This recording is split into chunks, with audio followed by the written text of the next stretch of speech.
검찰이 삼성바이오 자회사 간부들의 증거인멸 혐의를 수사하는 과정에서 이재용 부회장의 경영권 승계 의혹과 관련된 정황을 추가로 포착했습니다. 증거인멸에 동원된 검색 키워드에는 대통령을 의미하는 VIP도 포함된 것으로 확인돼 박 전 대통령과 관련된 자료일 가능성이 대두됐습니다. 패스트트랙에 태워진 검경 수사권 조정안을 비판한 문무일 검찰총장이 해외 출장 귀국 날짜까지 앞당기며 대응 태세를 보이는 가운데 경찰은 이번 수사권 조정 법안은 검사의 경찰 수사에 대한 중립적인 통제 방안이라며 반박했습니다. 여야 4당의 패스트트랙 지정에 반발해 자유한국당이 본격적인 장외투쟁 공세를 시작했습니다. 청와대 앞 최고위원회 개최, 경부선 이동 규탄 집회와 함께 일부 의원들의 삭발식을 열기도 했습니다. 이웃 간 다툼의 원인이 되어온 층간소음 문제를 해결하기 위해 정부가 시행해온 층간소음 방지바닥 구조 사전 인정 제도가 유명무실한 것으로 나타났습니다. 감사원 조사 결과 96%가 사전에 인정받은 차단 성능에 미치지 못했고 60%는 아예 최소 성능 기준도 안 되는 것으로 밝혀졌습니다. 우리나라 어린이들이 가장 많이 걸리는 질병은 급성기관지염을 비롯한 편도염, 부비동염 등의 호흡기 질환으로 나타났고 발육장애와 충치, 비염 등이 그 다음을 잇는 것으로 조사됐습니다. 마이크 폼페이오 미국 국무장관은 미국이 계산법을 바꾸라는 최선희 북한 외무성 부상의 발언에 대해 북한 비핵화에는 한 가지 접근법뿐이며 양보할 수 없다고 말해 북미 관계 긴장감이 팽팽해지는 분위기입니다. 방탄소년단이 빌보드 뮤직 어워드에서 탑 소셜 아티스트 부문과 탑 듀오 그룹 부문을 석권해 한국 가수 최초로 이관왕이 됐습니다. 탑 소셜 아티스트 부문에서는 3년 연속 수상자로 선정됐습니다.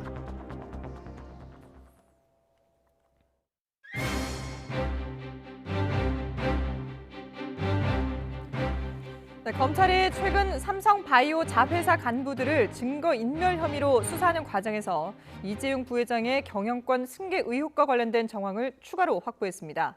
YTN 취재 결과 증거인멸에 동원된 검색 키워드 가운데는 대통령을 의미하는 VIP도 포함된 것으로 확인됐습니다. 전준영 기자가 보도합니다. 검찰은 지난달 29일 분식회계 관련 증거를 인멸한 혐의로 삼성바이오로직스 자회사인 에피스 임직원 2명을 구속했습니다. 이들은 직원 휴대전화와 컴퓨터에서 이재용 부회장을 뜻하는 JY, 삼성그룹 미래전략실을 뜻하는 미전실, 삼성물산과의 합병 같은 단어를 검색해 관련 자료를 모두 삭제한 혐의를 받고 있습니다. 모두 이 부회장의 승계 작업과 밀접하게 연관된 단어들입니다. 그런데 삭제된 자료는 이뿐만이 아니었습니다. 검찰은 삼성 측이 VIP라는 단어도 별도로 검색해 관련 자료를 모두 지운 정황을 포착했습니다.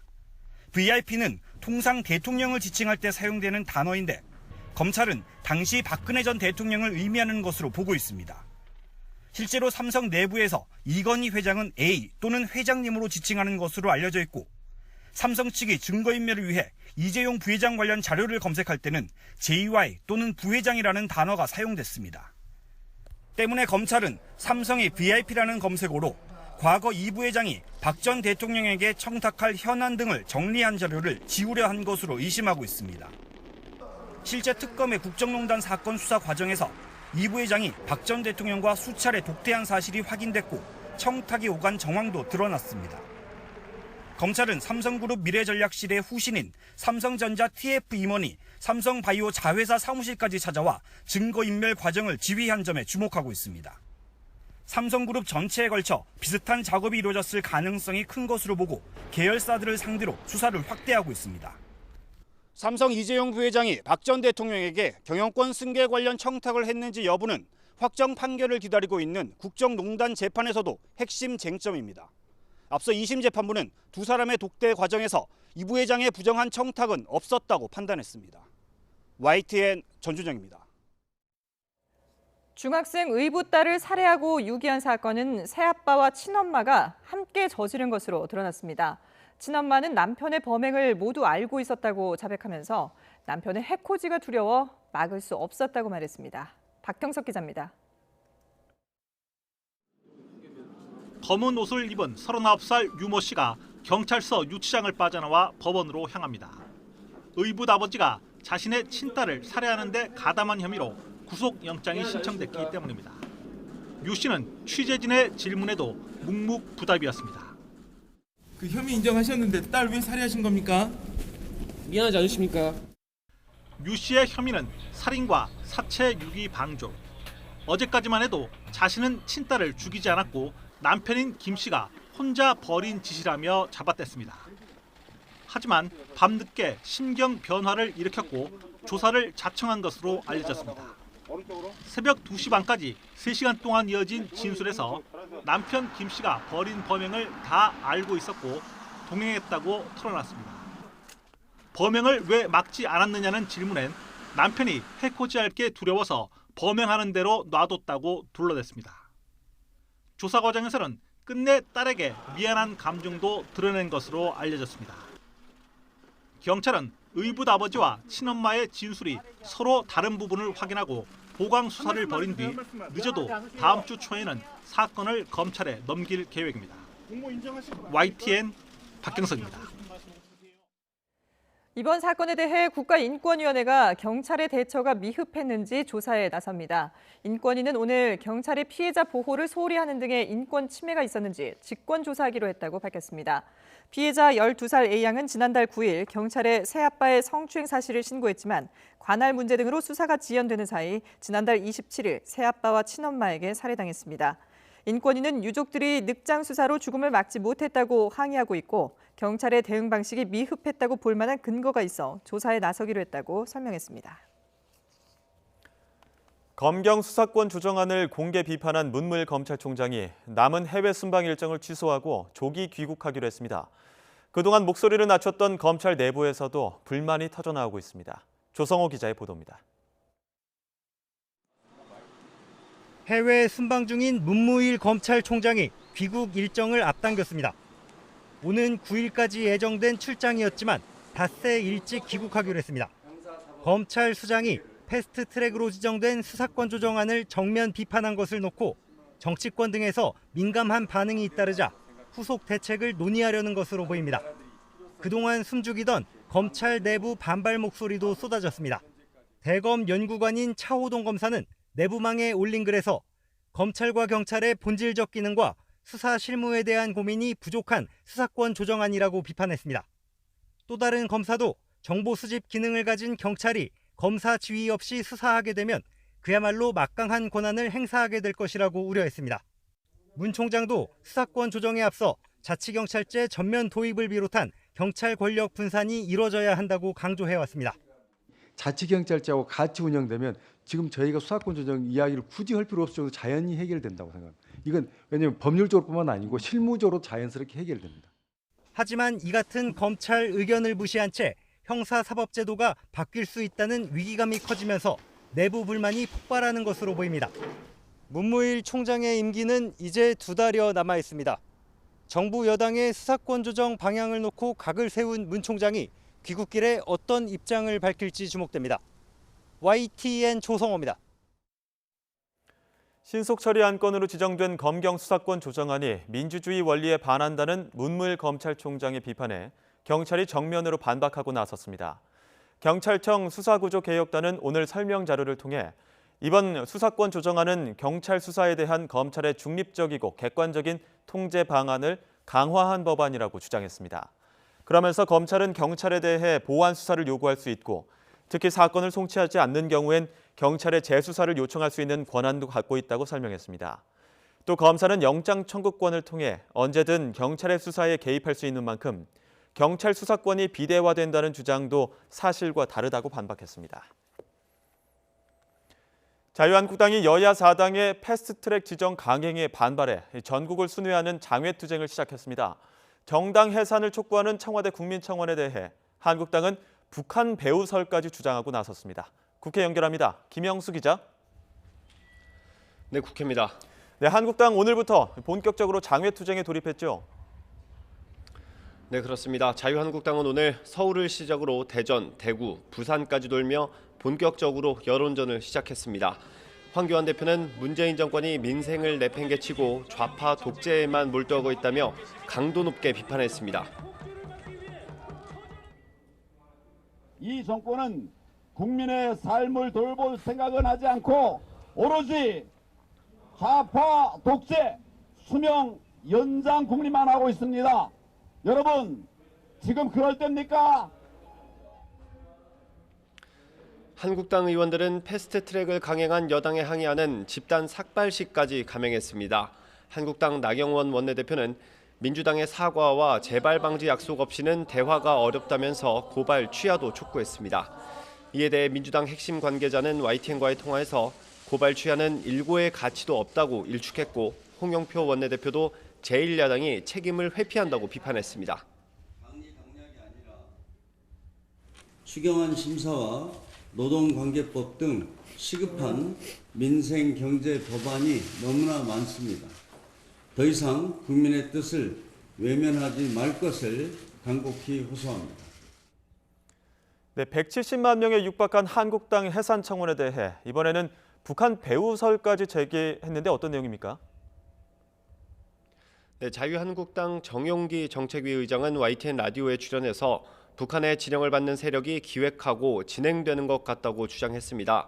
북한 매체가 한국당을 해산시키라고 한 나흘 뒤에 청원이 올라온 만큼 의심할 여지가 있다는 겁니다. 그러면서 댓글 조작 프로그램인 이른바 매크로 시스템이 대대적으로 가동되고 있다는 의심도 든다고 말했습니다. 정 의장은 또 1초에 30명씩 청원이 들어오고 한 사람이 아이디를 계속 생성할 수 있는 청원에 큰 의미가 없다고 지적하기도 했습니다. 반면 국민 청원 조작설을 처음 제기했던 바른미래당 이준석 최고위원은 조작 주장을 철회하면서 자신의 주장이 관련 없는 이야기로 번진 것에 대해 책임감을 느낀다며 한국당을 우회적으로 비판하기도 했습니다. 네, 검경 수사권 조정안의 패스트트랙 지정을 공개 비판한 문무일 검찰총장에 대해서도 정치권이 갑론을박을 벌이고 있죠. 네, 그렇습니다. 직접 패스트트랙을 추진한 민주당 지도부는 일단 공식 대응은 자제하고 있습니다. 다만 홍영표 원내대표는 이와 관련한 기자들의 질문에 언급하고 싶지 않다며 불편한 심기를 내비쳤습니다.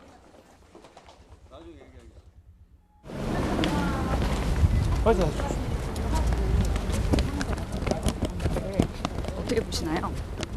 언급하고 싶지 않습니다. 말씀해주세요. 네, 다음에 할게요. 홍익표 수석 대변인은 YTN과의 통화에서 국민이 검경 수사권 조정을 요구하는 이유가 무엇인지 스스로 되돌아봐야 한다고 지적했고, 국회 사개특위 민주당 간사인 백혜련 의원도 조직 이기주의로밖에 보이지 않는다고 비판했습니다. 하지만 조응천, 금태섭 의원 등 여당 일부의 검찰개혁 법안 반대 목소리는 여전합니다. 이에 대해 한국당 나경원 원내대표는 패스트트랙 강행이 여당 내부적으로 논란을 빚는다는 것이 입증됐다고 꼬집었습니다.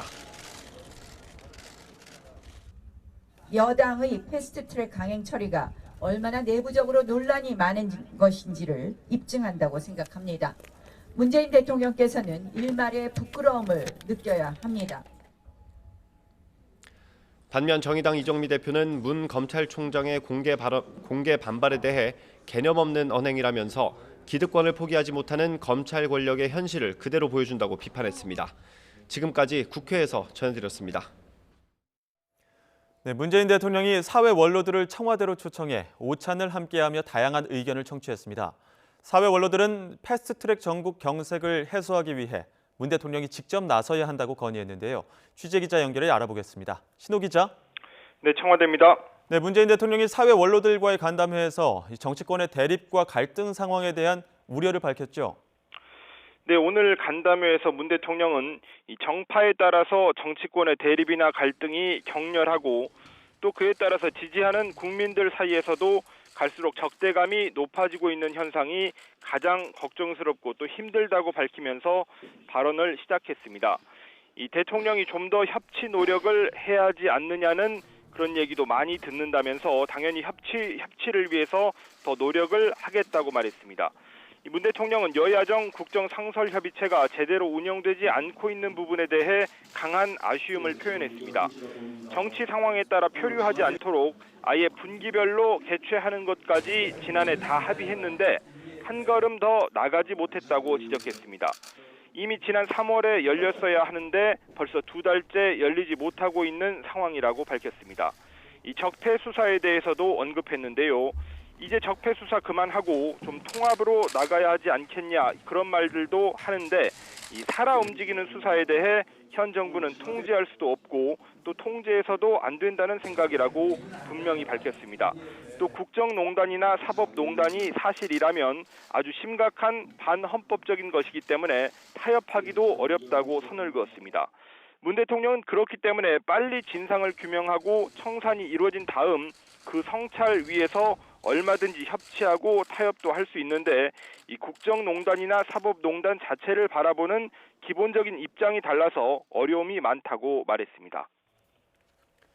네, 꽉 막힌 패스트트랙 전국을 풀려면 문재인 대통령이 직접 나서야 한다는 요청도 있었다고요.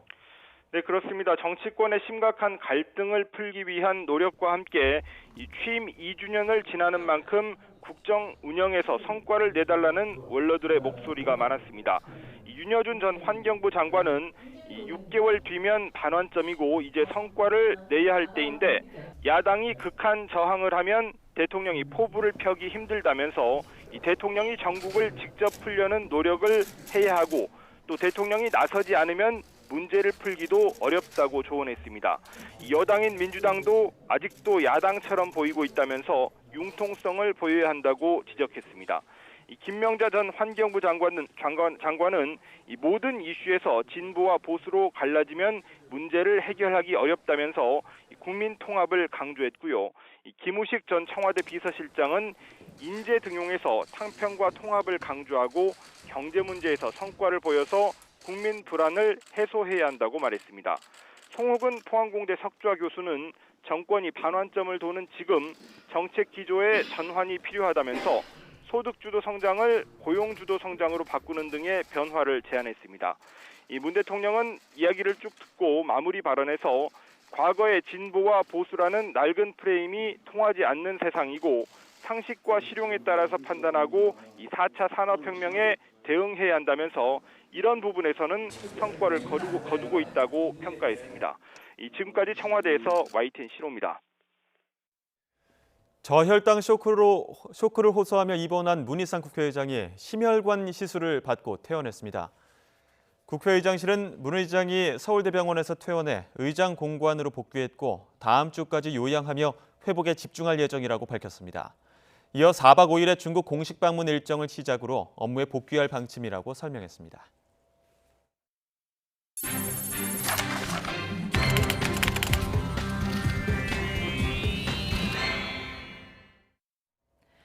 강경화 외교부 장관이 비핵화 협상과 관련해 북한이 포괄적 안목을 가지고 이 사안을 들여다봐야 한다고 밝혔습니다.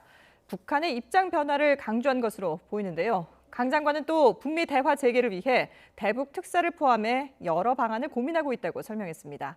한현희 기자가 보도합니다.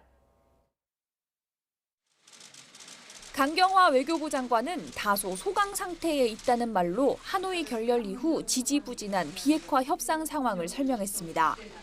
하지만 외교적 노력은 수면 아래에서 계속 진행되고 있다고 강조했습니다. 대북 특사 등을 포함해서 여러 가지 방안을 지금 고민을 하고 있습니다. 또 최근 대외적 메시지를 보면 북미가 서로 압박 전술을 쓰고 있는 것 같다며 그럴수록 우리가 역할을 할 수 있는 공간이 넓어진다고 생각한다고 밝혔습니다. 그러면서 협상의 돌파구를 위해 북한이 포괄적인 안목을 가질 것을 촉구했습니다. 미국은 기본적으로 포괄적인 접근을 갖고 그래서 포괄적인 대화를 원하고 있고요. 북한이 그런 어떤 스코프를 좀 더 넘겨서 포괄적인 그 안목을 가지고 이 사안을 들여야 한다고 생각을 합니다. 대북 인도 지원에 대해선 정부도 조속히 집행되기를 바라지만 국제사회의 의지가 모일 필요가 있다고 밝혔습니다. 연일 민족 공조를 강조하는 북한의 태도 변화를 강조한 것으로 풀이됩니다. 강경화 장관은 또 한일 관계에 대해서는 개선을 위한 모멘텀을 마련할 수 있도록 대화를 지속해 나가겠다고 덧붙였습니다. 이런 가운데 스티븐 비건 미 국무부 대북정책 특별대표가 오는 8일 방한해 대북 지원 문제 등을 논의할 것으로 예상돼 북미 간 꼬인 매듭을 푸는 계기가 될지 주목됩니다. YTN 한현입니다. 마이크 폼페이오 미 국무장관은 북한의 비난에도 비핵화에 대한 낙관론을 견지하며 대화할 준비가 돼 있다는 입장을 재확인했습니다. 셈법을 바꾸라는 북한의 요구에는 비핵화에는 한 가지 진정한 접근법이 있을 뿐이라며 기존 입장을 고수했습니다. 폼페이오 장관은 현지 시간으로 30일 폭스뉴스와의 인터뷰에서 미국의 새로운 접근법이 필요하다는 최선희 북한 외무성 제1부상의 발언에도 여전히 희망적이냐는 질문에 그렇다, 여전히 희망적이라고 답했습니다. 통일부는 지금 단계에서 대북 식량 지원은 구체적으로 검토하고 있지 않다고 밝혔습니다. 통일부 당국자는 오늘 기자들과 만나 정부는 북한 주민의 인도적 상황을 개선하기 위한 인도적 지원은 지속해 나가야 한다는 입장이지만 현 단계에서 당국 차원에서 검토 중인 건 없다고 밝혔습니다. 이어 민간단체를 통한 인도적 지원은 정부에서 적극적으로 지원해 나간다는 입장이라고 밝혔습니다. 북한 선전 매체가 연일 남측을 향해 자신들의 편에 설 것을 촉구했습니다. 대남 선전 매체 우리민족끼리는 오늘 남한 당국이 진실로 남북 관계 개선과 평화 통일을 바란다면 자신들의 입장과 의지에 공감하고 보조를 맞춰야 하며 실천적 행동으로 진심을 보여줘야 한다고 주장했습니다. 매년 2만 건 이상 크고 작은 분쟁이 발생하는 아파트 층간소음 문제. 이를 해결하기 위해 층간소음 저감 제도를 운영 중이지만 부실 시공과 사후 검사 등이 엉터리로 관리되고 있었습니다. 김장하 기자가 보도합니다. 감사원이 미리 인정받은 바닥 구조로 시공한 아파트가 과연 층간소음 기준을 충족하는지 확인했습니다. LH 한국토지주택공사와 SH 서울주택도시공사가 시공한 공공아파트와 민간 아파트 등 모두 191세대를 대상으로 층간소음을 측정했습니다. 측정 결과 아파트 96%가 사전에 인정받은 차단 성능보다 실제 층간소음이 더 큰 것으로 나타났습니다. 특히 60%인 114세대는 최소 성능 기준에도 미달했습니다. 현재 인정받은 바닥구조 154개 가운데 95%인 146개도 신뢰할 수 없었습니다. 성능시험 인정기관인 LH와 한국건설기술연구원이 기준과 절차를 제대로 지키지 않았기 때문입니다. 이 밖에 시공 현장 126곳 중 88%인 111곳에서 시공 절차를 준수하지 않거나 품질 기준에 못 미치게 시공한 것으로 확인했습니다. 공인기관의 층간소음 차단 성능 측정도 87%가 엉터리였습니다. 공인 측정 기관이 제출한 205건의 성능 측정 성적서 가운데 13%만 측정 기준을 지켰습니다. 공인 측정 기관은 측정 위치를 임의로 바꾸거나 데이터를 조작해 층간소음 차단 기준을 맞춰줬습니다. 사전 인정, 시공, 사후 평가 등 제도 운영 전 과정에 걸쳐 문제점이 있음을 확인하였고 이러한 문제점에 대해 총 19건의 위법 부당 사항을 적발 통보하였으며 감사원은 LH 토지주택공사 등의 입주민 피해 대책을 조속히 마련하도록 촉구했습니다. 또 이번에 확인된 각종 문제의 근본 원인이 사후 확인 부실에 있다고 보고 시공 뒤에도 층간소음 차단 성능을 확인할 방안을 마련하도록 국토부에 통보했습니다. YTN 김장하입니다. 전국 아파트값이 약세를 이어가는 가운데 가격 하락폭은 지난주보다 축소됐습니다. 지난해 9.13 대책의 직격탄을 맞았던 서울 강남구 아파트값은 28주 만에 하락세를 멈췄습니다. 한국감정원 자료를 보면 지난달 29일 기준 전국 주간 아파트값은 지난주보다 0.08% 하락했습니다. 25주 연속 떨어졌지만 0.1% 하락한 지난주보다 낙폭은 축소됐습니다. 정부가 해체 방안을 제시한 금강 세종보에 대해 세종시는 상시 개방 상태를 유지해야 한다는 뜻을 밝혔습니다. 사실상 보 철거 반대 의사를 공식적으로 발표한 건데요. 환경단체가 크게 반발하고 있습니다. 이상군 기자입니다. 지난 2월 환경부 4대강 조사평가 기획위원회는 금강 상류에 있는 세종보에 대해 해체 방안을 제시했습니다.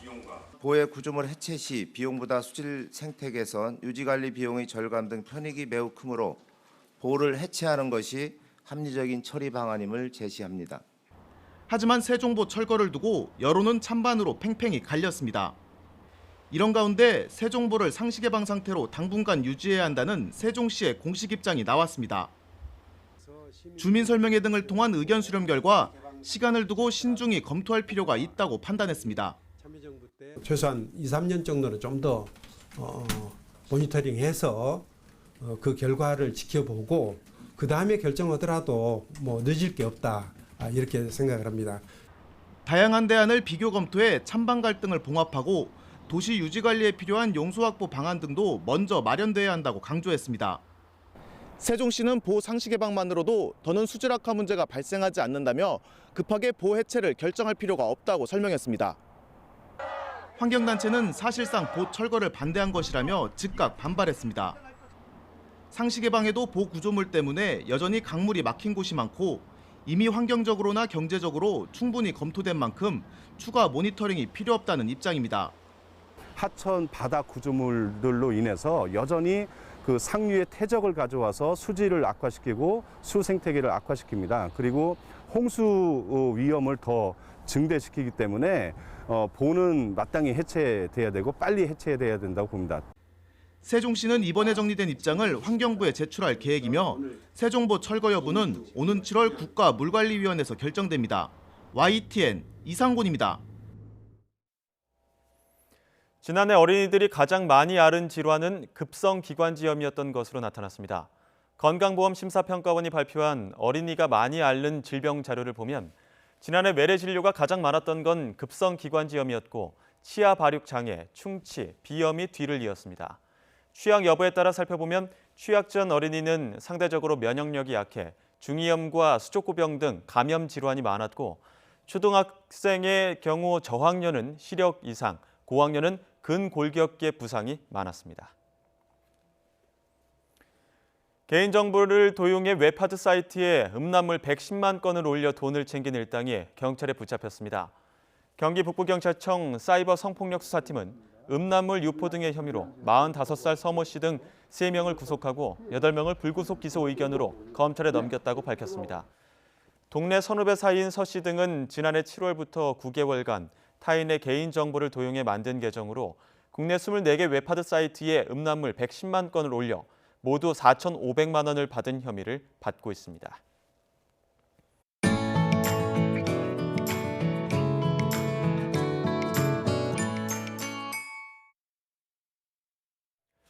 요즘은 농산물도 인터넷 직거래가 대세라고 합니다. 농가도 높은 소득을 올릴 수 있고 또 소비자도 싱싱한 농산물을 거래할 수 있어서 큰 호응을 얻고 있습니다. 김학무 기자의 보도입니다. 전통주 경진대회 수상과 청와대 만찬주 선정으로 유명세를 타고 있는 전통주 제조 농가입니다. 모두 9종류의 전통주를 생산하는데 대부분 인터넷으로 주문받아 판매합니다. 연간 매출은 2억여 원. SNS나 블로그 등을 통해 특히 젊은 층과의 소통을 늘리면서 고객층을 넓히고 있습니다. 직거래보다는 많이 늘었고요. 포장도 저희가 안 깨지도록 신경을 많이 썼습니다. 그래서 소비자들은 더 좋아하게 됐던 것 같아요. 6년 전 귀농한 이 농장 대표 역시 농업기술센터에서 전자상거래 기법을 배워 쌈 채소를 전량 직거래합니다. 연간 매출액이 2억 5천여만 원에 달하는데 지금은 고정 고객층이 늘어 안정적인 소득을 올립니다. 마트에서 아무리 싸게 판다래도 소비자들은 우리가 가격이 저희가 이제 쌈채소가 싼 거고 싱싱한 쌈채소를 항상 드실 수가 있는 게 이제 장점이라고 할 수 있죠. 2017년 기준으로 온라인을 통한 국내 직거래 규모는 2조 3천억 원 이상.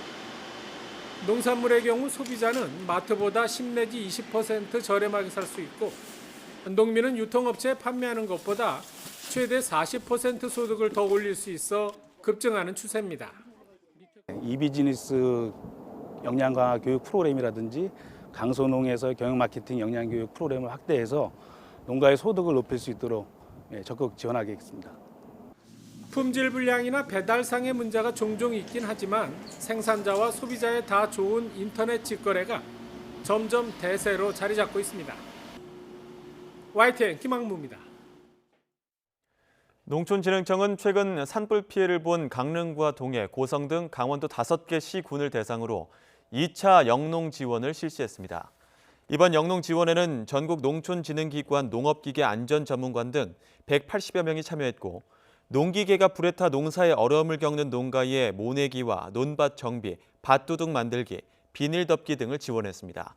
영농 지원에는 트랙터, 관리기, 이양기 등 농기계 137대가 투입돼 모두 107헥타르의 농경지에서 작업이 이루어졌습니다. 농촌진흥청은 생태계를 교란하는 외래잡초, 가시박이 농경지로 유입되는 것을 막기 위한 방제 대책을 마련해 지자체에 전달했습니다. 북아메리카 원산인 가시박은 1년에 8m나 자라는 잡초로 주변 식물을 말라 죽게 하고 사람과 가축의 피부염을 일으키기 때문에 5월 초 낫 등으로 제거해야 한다고 농진청은 밝혔습니다. 또 농경지의 경우 가시박이 유입되기 전 제초제를 등을 뿌려 방제해야 한다고 설명했습니다. 국왕이 있는 나라에서 왕족과 평민 결혼식이 잇따르고 있습니다. 태국 국왕도 마찬가지인데요. 26살 나이 차이에 항공사 승무원 출신 근위대장을 4번째 배우자로 맞아 화제가 되고 있습니다. 이종수 기자가 전합니다. 태국의 마하 와칠랄롱콘 국왕 앞에 한 여인이 엎드려 있습니다. 새 왕비가 된 수티다 와칠랄롱콘입니다. 국왕이 성수를 왕비의 머리에 붓고 이마에 축복을 기원하며 성수를 바릅니다. 결혼 예물을 전달하고 받은 왕과 왕비는 이어 결혼 서류에 차례로 서명합니다. 곁에 앉은 공주도 결혼 증인으로 서명합니다. 66세인 국왕은 이번이 4번째 결혼입니다. 앞서 3번의 혼인을 통해 7명의 자녀를 두고 있습니다. 40살인 수티다 왕비는 왕을 경호하는 왕실 근위대장입니다. 타이항공 승무원으로 일하다 2014년부터 왕실 근위대에서 근무해왔습니다. 국왕의 대외 행사에 자주 모습을 드러내면서 연문설이 돌기도 했지만 그동안 왕실은 두 사람 간의 관계를 인정한 적이 없다고 외신들은 전했습니다. 마하 와칠랄롱콘 국왕은 오는 4일부터 6일까지 3일 동안 거행되는 대관식을 통해 작고한 푸미폰 아두니야데 선왕의 뒤를 공식 승계합니다. YTN 이종수입니다.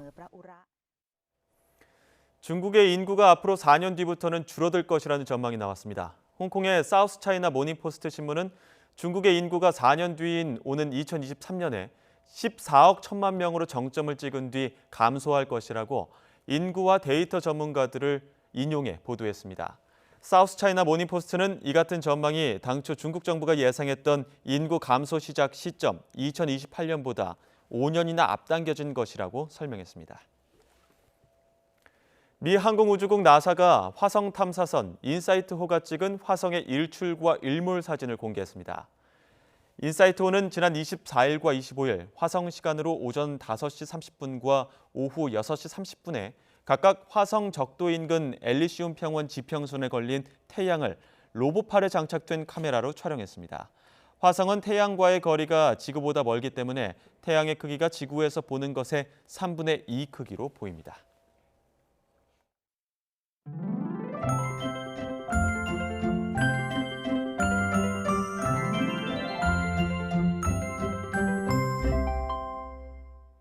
대기 확산이 원활해지며 맑고 파란 하늘이 드러났습니다. 내일 밤부터는 다시 중국발 스모그가 유입됩니다. 서쪽 지역을 중심으로 미세먼지 농도가 짙어지겠고요. 연휴 첫날인 주말까지 영향을 줄 것으로 우려됩니다.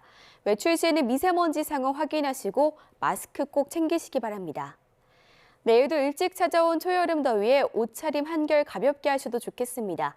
내일 서울의 한낮 기온은 26도까지 오르면서 6월 상순에 해당하는 여름 날씨를 보이겠습니다. 다만 낮 기온이 크게 오르는 만큼 일교차가 크게 벌어집니다. 얇은 겉옷도 하나 챙기시는 게 좋겠습니다. 내일 비 소식 없이 전국 하늘 맑겠습니다. 맑은 날씨 속에 대기는 더 메말라가고 있습니다. 서울 등 수도권에는 건조주의보가 내려진 만큼 화재 예방에 신경 써주시기 바랍니다. 내일 아침 기온은 오늘과 비슷하겠습니다. 서울 아침 기온 11도, 광주 9도, 대구 10도, 부산 14도로 예상되고요. 낮 기온은 오늘과 비슷하거나 조금 더 높겠습니다. 서울 낮 기온 26도, 광주 28도, 대구 28도, 부산 23도로 예상됩니다. 황금 연휴 첫날인 토요일에는 서울 낮 기온이 27도까지 오르면서 초여름 더위가 이어지겠고요. 이번 연휴 내내 비 소식 없이 맑은 날씨가 이어지겠습니다. 지금까지 날씨 정보였습니다. 뉴스큐 오늘 순서 여기서 마칩니다. 이어서 퇴근길 종합뉴스가 방송됩니다. 함께해 주신 여러분 고맙습니다.